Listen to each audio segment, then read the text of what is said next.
រងពពើស្រែយំអបប្រត់ប្រលំយំខ្ទរឹកសា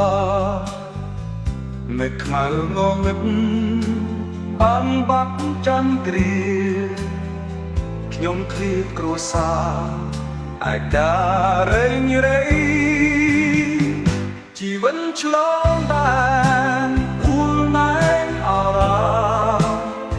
ឃ្លាតកាយតែសាធ្លាប់ត្រតំបីจากឆ្ងាយចម្រោច្រកលៀងបានថ្ងៃលឹកសំលេងស្រីធ្លាប់ច្រៀងបំពេ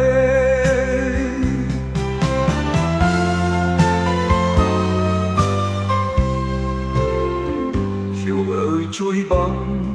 យកគ្រូខ្ញុំទៅឲ្យឆាប់ជួបពើស្រងបណ្ដូលស្នេហ៍ជួបអូនអោតូនដែលធ្លាប់ធ្នមថែ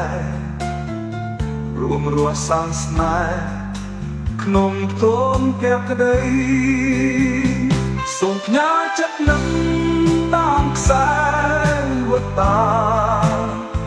រៀមផ្ញើសង្ខារនឹងស្ងួនពិសីគ្រប់ពីអូនត្រាំ